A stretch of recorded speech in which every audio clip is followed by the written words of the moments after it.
Thank you, sister, for giving me chance. Respected director, principal, teachers, and my dear friends, good afternoon to all of you.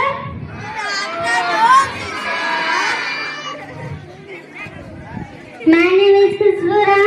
Today we have gathered here to celebrate Republic Day. On this day, 26 January 1950, India became a republic.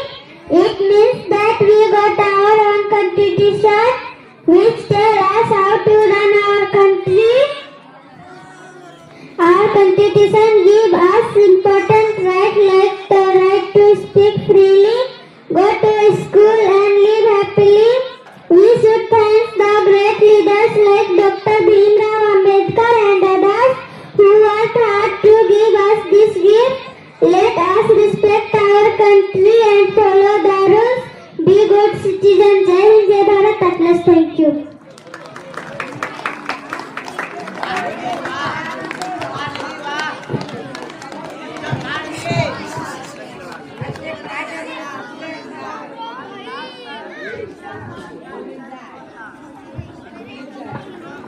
She said comfortably,